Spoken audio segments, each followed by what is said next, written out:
Hey, I'm John Greaves III. I'm the founder of Garage Gym Life, and you guys know I love checking out cool home gyms. And today we are headed to Spain, and we're going to check out the home gym for Callum Watson and Halinka Hart. And they have an awesome gym. And guess what? It is nomadic. This gym goes wherever they go. They live in multiple places, so I cannot wait to show you guys this gym. We'll do it right after this. Hey guys, we're gonna go back to the video you were watching in just a second, but I just want to give you a quick reminder that Garage Gym Life Media is sponsored by you. We don't have any big names backing us. Instead, you are the reason why we can do what we do. And the easiest way for you to support us and help us to continue to do that is by visiting our merch store, which you can find by going to the bottom of this video right there and checking out our store shelf. We have merch like this that's got a home gym perspective, as well as motivational shirts like this, which are good for fitness lovers, no matter whether they have a home gym or not. But regardless of which shirt you choose, just know that when you shop our store, you are helping us bring you live streams as well as the freshest home gym content available. As always, thank you for your support. Hali, Calum, hey, thank you for having me in your home gym. You guys told me about your training, and now you're going to show me around La Casa de Flexibility Mobility. All right. I want to see it. So you guys are in Spain right now, right? Yeah. How long have you been there? About 9 months here. 9 months. Time? Yeah, about Yeah. 9 months now. So About it's 9 quite months. This is a long one. Yeah. Yeah. Okay. And so everything that you guys have for your home gym is right over there, over your shoulder, right? It's kind of behind you in that area right there. And it all fits in the back of like a pickup truck or a 4x4. 4x4. Our pickup truck actually broke halfway through our nomadic travels. So Okay. now it all into a 4x4 Yeah. But Okay. it works. So what kind of 4x4 do you have? At the moment we have a Range Rover Evoque, so it's quite small. Okay, But- yeah, because I was thinking about the size. That's what I want to know, what brand of vehicle it was, because if you have like a Chevy Blazer, it's very big, or a Bronco, it's very big Yeah. width-wise. Ford Ranger. Yeah, we had a Ford Ranger but like initially. the European types are a bit smaller than the American types. Okay. So Okay. even that is a bit of a squeeze. Yeah. Gotcha. Okay, It so really limits us on what we can, what we can travel with. Yeah. So we have to well, be rank in order of importance your criteria for buying equipment. Is it, let's go, portability, function, versatility? And you have clients, so you kind of have to make sure that what you're using to demonstrate is something that they're familiar with. So what in order of importance is most important to you when you're buying something? Portability, I think, because Yeah. and versatility a little bit, because when we're going on short trips, we won't take our whole gym with us. Say we're going away for a week or 3 days. We'll just take the dumbbells. We'll take dumbbells. Yeah. And some bands. No, you're right. And with bands and dumbbells, there's a lot you can kind of get done. No, that's true. Okay. You can lift with dumbbells, you can squat with dumbbells, you can But we will never go anywhere without our barbells. No, like kind our barbells and our weights come everywhere. Yeah. Nice. Nice. Okay. Barbells get strapped onto the roof box of the car, onto the roof rack. Yeah. They come with us. People always stare at us when we're traveling. So you don't actually have to sell your equipment when it's time to move and buy all new stuff. No, sometimes because we work on Instagram and stuff, people send us things, so we accumulate more bits of equipment. Like we just recently got the Slant board. Okay. So it's like, if we accumulate too much, then maybe we have to sell something. But yeah, at the moment we're good. And so when you are selling your stuff, do you put it on like Facebook Marketplace? Do you put it on, I don't know, Gumtree? Where do you put it? We actually haven't sold anything. We haven't had to sell anything. Okay. We sold a rowing machine in Poland. We bought a rowing machine in Poland and then we sold it that when we left. that just goes on easy. Facebook Marketplace, like Facebook simple. Okay. All right. So let's go ahead and let's check out some of the stuff.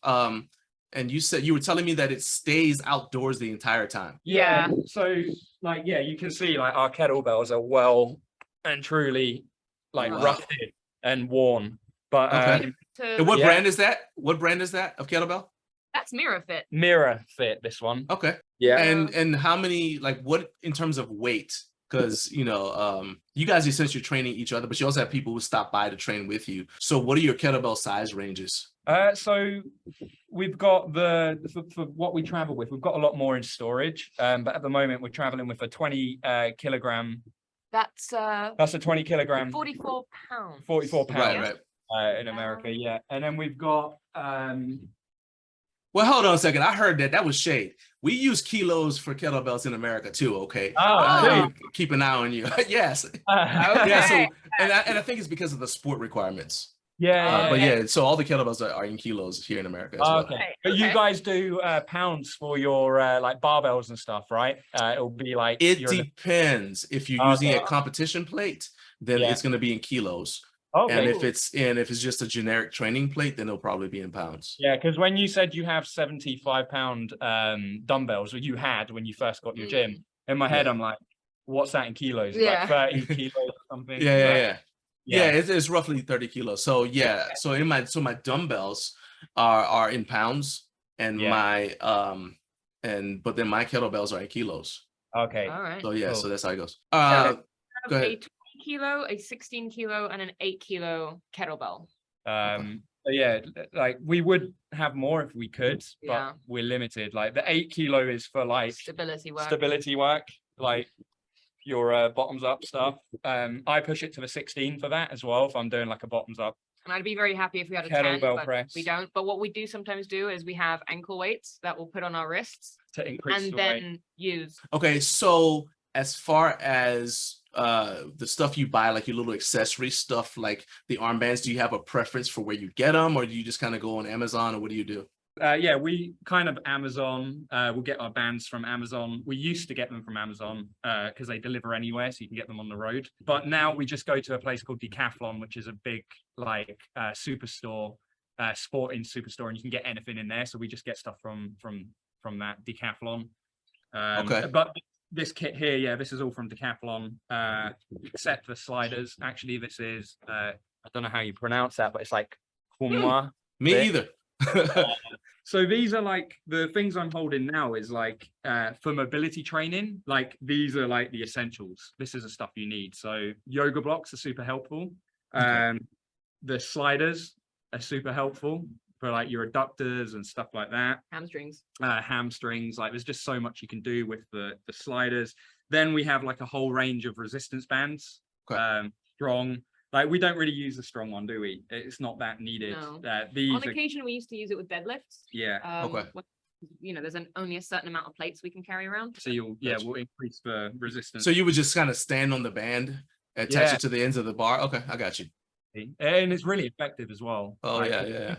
The max amount of weight we have on the barbell is only 140 kilograms. Okay. So yeah, we're limited to that. It's still a lot. It's enough. And you right. And maybe you make it like 160 or something. Right. So, okay. And then we have probably the thing we use the most is the weights, the ankle weights and the wrist strap. Yeah. So we do our cars with this, like the controlled articular rotations. We add it to the barbell sometimes to have incremental weight. Oh, okay. I've never actually heard about anyone doing that. That's actually pretty clever. Or like if you're squatting 55 kilos and you don't want to jump to 60, then we find that because we don't have small plates, we don't travel with them. Strap this to the bar. This is like 1.5 each. Okay. There's an extra 3 kilos, so it's like 57, 58. Right. Bar all of a sudden. It's more incremental. So it's pretty cool for that as well. Yeah, it's micro loading. I mean, I a lot of people who are watching this understand the concept of micro load, but I had just never heard of anybody just putting ankle weights on the bar to micro load, because you immediately default to plates, like, oh, I got to get some plates or whatever, or maybe you think about the weight of the collars. But I really like that. That's a low tech, high effect, as Ross Intimate would say, solution. I like that. With so much more. And over the years, as we've we got a storage box in Poland when we got sent a bunch of gym stuff, and we're like, there's so much stuff, we can't take it all with us. So we put it in a storage box, and we were like, you know what, I don't know if we need to take as much as we originally had anyway. So we got rid of a bunch. And now we're traveling around with probably 50% of what we originally started to travel with. We used to travel with a sled. A rogue sled. Like a rogue sled that we drag across the beach. Battle ropes. We had battle ropes as well. Battle ropes. But we realized, like, that's not necessary. No. Like, you don't need that stuff. So I would say for stuff like that, it does help keep training interesting. But I think for you guys, you have so much training variety with just the base, with like barbells and dumbbells and kettlebells, that you probably haven't hit that point where you're like, oh, I want to use a new toy for this thing. But it does give me an interesting thought about periodization, because you do have a sort of a seasonal approach to training. Sometimes you're training more for mobility, and sometimes you're training more for just pure strength. Mhm. So would that be a situation where you might say, hey, let's go back to Poland because we want to grab XYZ items. Plus, we've gotten stronger. So maybe let's get rid of some of the lighter stuff and, just change out our, this is like a video game thing. Let's change our loadout. You know what I mean? Yeah. It's just a shame it's a 40-hour drive. Oh, okay. We are going to Poland next year, and I can't wait because that means we get into our storage and we get stuff. some extra dumbbells. Yeah. Mainly, like I want weight plates, like more weight plate. Right. I would love a variety Right. of dumbbells, Yeah. to be honest. So that's So you might be changing your loadout. That's right. Because then Yeah. when you leave Poland again, you say, okay, this Yeah. time we're going to take this stuff, travel around with this stuff. And that is probably a really good way to kind of make sure you squeeze all of the juice out of your tools. Because Yeah. I think sometimes when you have too much stuff available, you kind of get a little bit of training ADD, training ADHD, because there's so much stuff. You often don't really apply yourself to just your training. You just want to play with the toys. You know what I mean? I feel like when you have limited kit, you actually like it forces you to get more creative. Yes. Like Right. because you have to find ways to make that same weight. Like you would have learned this and when you were using 75 pounds, you have to find ways to make that 75 pounds feel like 100. Yeah. So you do You more start- eccentrics, isometrics. Like So instead of doing pauses. like bent over row with your 20 kilogram dumbbells, you'll do like prone lay-in rows on the bench. You'll just change up the way you do things. Pre-exhaust, all kinds of things. Yeah. Yeah. So one of the things that you talked about when we were doing the interview with you guys is you were saying that you use a slant board because you can't wear your Olympic lifting shoes anymore. Where did you get the slant board? So the slant board guy just messaged me on Instagram. He's like, "Do you want to try it?" And I was like, The slant board guide. Okay. All right. So I'll put the link for that in here. Okay. Nice. Quite it's quite a big, just to put into perspective how much of a slant it is. I've just grabbed the wedge. Because we do have a wedge. Yeah, because I'm saying like it's not adjustable, and that's the only thing that I look at like, but then again, you have multiple. Oh wow. Yeah. In a different place. So this is the regular wedge that some people will use for for squats. And this is, it's a little bit higher than your Olympic shoes, isn't it? Yeah. But then you can see the difference with this, how an incline. So for cyclist squats, like this is like right. And then I would say that the slant board would be more useful if you want to do calf raises, which is to me a highly underrated form of mobility work because nobody wants to do their calves. And so as a result, you see people have knee issues, they have ankle issues. And it's like, well, especially in sports, they involve jumping, running, changing direction. Or even like I'm a martial artist, but when I was even fighting in the ring, your calves are where you push off to get your punch started. And so you just don't think about, hey, I need to train my calves. So I really like that slant board. It's been brilliant so far. Yeah, nice. For calves, like you said, it's amazing. And I love it because this is like I don't know what surface this is. It's like really grippy, so you can use it barefoot. It's like sandpaper. Nice. Okay, but it's still comfortable because you say sandpaper, everybody's not terrified. But it's comfortable, but it's just like you're not going to slide. Okay. So you don't want to slip down, and that's my major worry when I'm training barefoot, especially with like a lot of load. I don't want to like fall or anything, but this feels pretty solid. It's made of wood. It is. So it's not metal, so it's light. It's easy to transport as well, which is pretty cool. This is a kit that like we both love this. We've only been using it for like a month now. Okay. But this is going to come with us everywhere. Nice. Such a cool bit of kit. So I'm looking over your shoulder. You've got basically your squat rack, and you've got some stuff for dips over there. So let's check those out as well. So when we were first getting our stuff, obviously there's a lot of choices in barbells, and Calum decided that we were going to go all out on barbells. So they were the most expensive piece of kit that we bought. Of course. And they stay outside the whole time as well, right? Yep. And they still roll very nicely. Yeah, but I mean the bearings are like better than some of the ones that you get. Right. What brand is that? This is BLK box. The Belfast bar. Yeah. So it's like an Irish company. Okay. Well, I'm part Irish, so now I'm partial to it. So it's called the Belfast bar? Yeah. This is called the Belfast bar. We actually have 2 bars. What's the name of the company? I think it's BLK. I think it's BLK. Like black box. Yeah, big LK box, like this. Oh, I've heard of black box. Okay, Yeah. nice. So you got the bar and you got some plates as well. Okay. Like I think we've got 220s, 215s, 210s. Right. Okay. 2.5s. We've got 25 kilograms in storage, but they were just so big we Right. couldn't bring them with us. And you guys don't have to do any maintenance on them, even though they're outdoors? So I was getting worried about the rust, and I was trying to get it off with like different types of Olive cleaners. Wasn't working. I tried fairy, like, just like soap and Yeah. water, and it came right off. Yeah, Okay. you'll be surprised how much you can, just pop. It's kind of just like surface rust. Yeah, it just comes off if you clean it. Yeah. So probably Okay. like 2 times a year, I'll clean our kit with a bunch of soap. Yeah. So I have a friend named Jack Camera, and we did a tour of his gym, which is in Hawaii, and it's outdoors. It's called 50 Barbell. If you guys ever get a chance to go to Hawaii, I know you love traveling, so if you get a chance to go to Hawaii, definitely hit up Jack and go to 50 Barbell. It's completely outdoors. Anyway, I asked him the same question, and he said the more you use the barbell, the less maintenance it needs. Because Yeah. the oils from your hands and just the fact that, so think True. about the spin, it's spinning every time you lift it. So it's breaking the rust free every time you lift. To be fair, it's perfect I mean, where we touch it. Yeah. Now you said that, like all the areas where you put your hands, there's It's no rust. rust on Yeah, that. because your hands have oils. Yeah. Tell me about your setup, because you don't really do a lot of bench pressing, I don't think. You do a lot more like dips and things. I mean, both of you do a lot more like dips and things like that. Is that right? I mean, I actually bench press way more than I did. We bench but- press on a weekly basis. So Yeah. bench press. Okay. Bench press is something we do. We've got a bench just to the Okay. So this is a bench. It does look like a bench. Yeah. Yeah.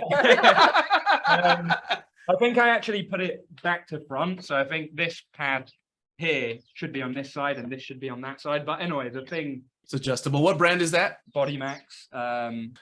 What's the surface, the bench pad looking like? Because I mean, it's sunny right now, and but you guys are also you go to France, and you mentioned Poland, and your Yep. stuff is typically outside, so it's been exposed to multiple different climates. How It is that surface holding up? I mean, Amazingly well, it- considering. I don't think it's a real leather. I think it's like a fake like- leather, like a vinyl. Okay. But yeah, it's. Do you have any solid. soft spots in the bench? You know what I mean? Like because if moisture gets into it, it gets into the foam, gets stuck in there, and then the wood of the bench can get degraded and you start having soft spots. So do you have any soft spots, or is it still No, pretty good? This has been in the range since Yeah. 2018, and Okay. nothing's happened to it. I mean, I think we've just been lucky. I don't Okay. know, like our equipment, like considering it's outside all the time. Well, one thing has gone Um, to this we have to throw away. the So med we had ball. a wall ball, Yeah, the wall ball. that's got destroyed. Okay, just got moisture in it. Yeah. Yeah. Yeah. Okay. And I think it just comes down to the quality of the vinyl that they're putting on top. Like this obviously didn't fare well in the Okay. sun, rain, whereas the bench, the Body Max bench, it's still going strong. Nice. Okay. Yeah. And I mean, you're probably not slamming your Body Max bench down like you are the med ball, No. So yeah. Okay. Yeah. Exactly. Yeah. Yeah. Yep. And you've got some stuff for dips over there. So let's check those out as well. This is Gravity Fitness. I don't know if you've heard Oh, of. I've heard of Gravity Fitness. They're in the UK. I know. I've done a few home gym tours with other UK owners, and they like them. Yeah, Nice. these are cool. It comes apart, so we just take the the feet off of it. Put When it you're back. moving. Okay. Easy. With Okay. this, we do our dips. Rows. The only problem with having a dip bar is if you want to put like a weight belt on and Yeah. do weight dips, which I do. Yeah. The weight hits the floor. Ah. These are quite short, so Okay. the downside of What you do this. with that, So I'm gonna say, do you set them on the plates? Yeah, and then Okay. they're a little bit unstable, but I mean, then you're just working your shoulder stability, aren't you? That's right. That's it. Yeah. Perfect. All right. So let's talk about your squat stand. yeah. Yeah, that- okay. That's been handy. This has been amazing. Because we can use it for shoulder press, bench press. I love that. Oh, it's modular. Yeah, I so like it's that. two separate. Yeah. You've got the, Yeah. and then it's just like adjustable. Let me see the J. Could you tilt the camera a little bit so I can see the J hooks? Yeah. All right. So nice. Okay.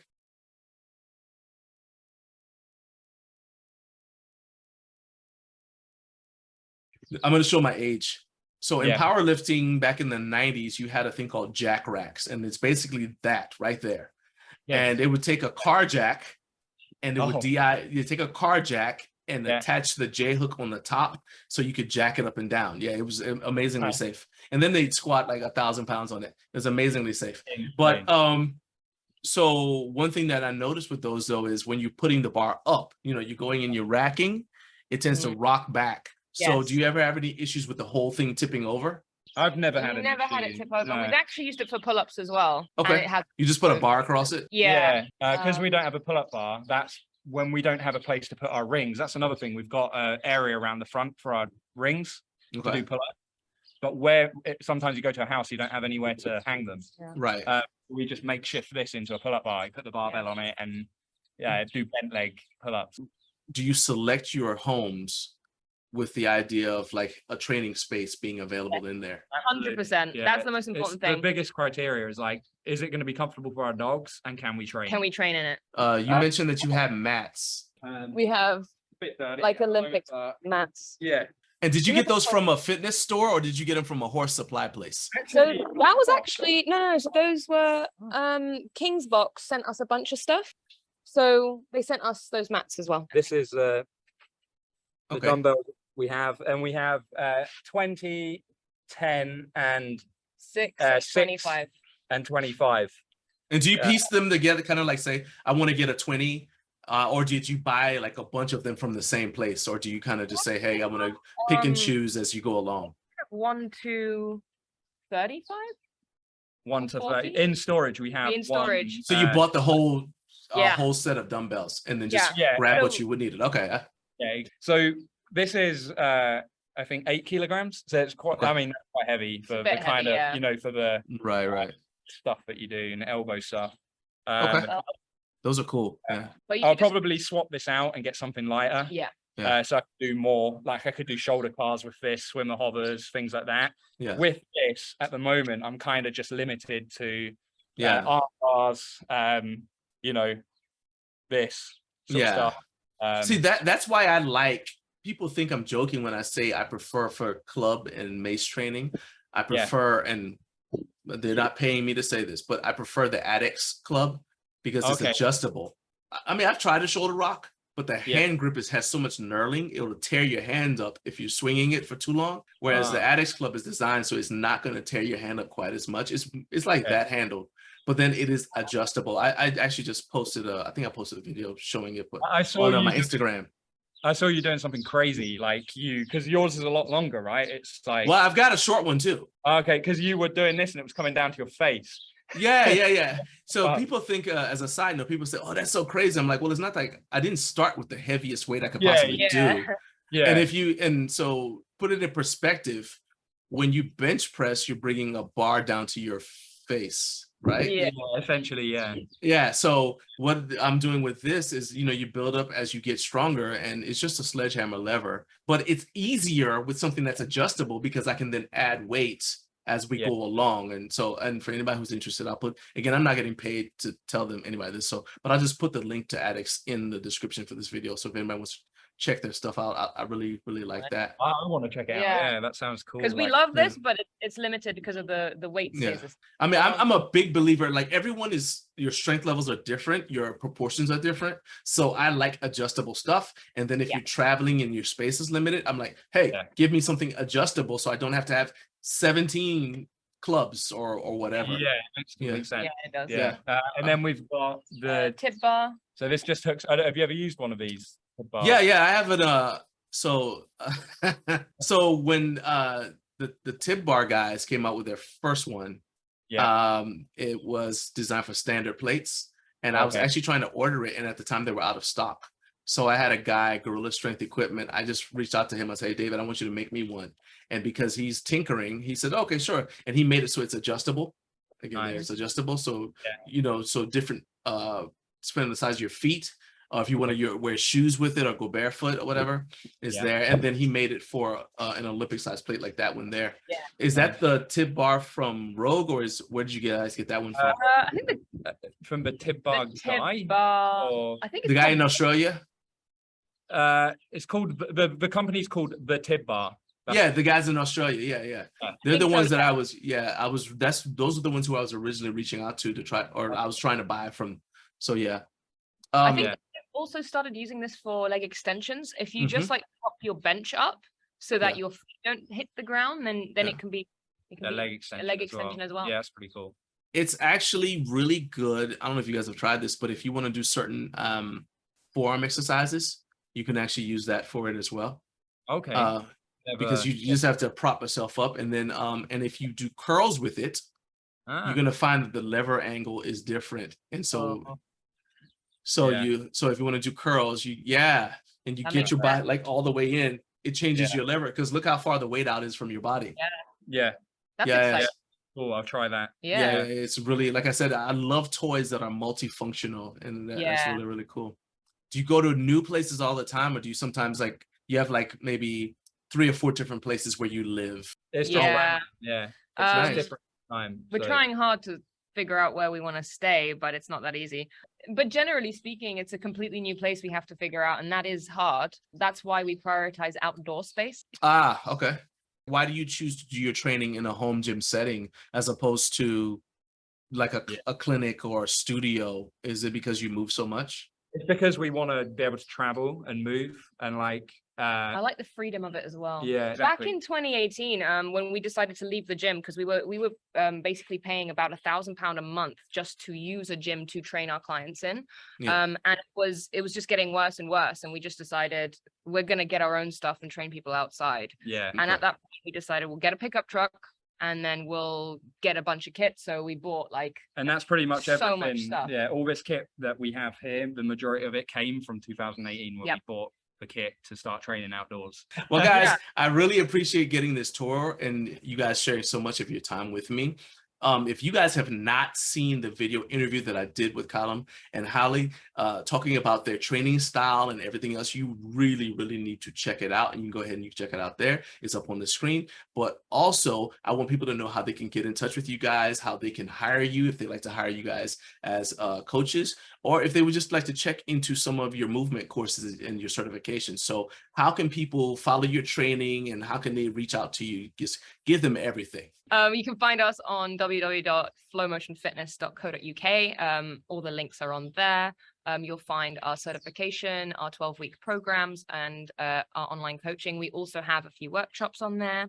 And if you want to find us on Instagram, it's Helenka Hart on Instagram and TikTok. And Callum Watson PT on Instagram and TikTok. Yep. And if you want to head to YouTube, you'll find us on Flow Motion Fitness.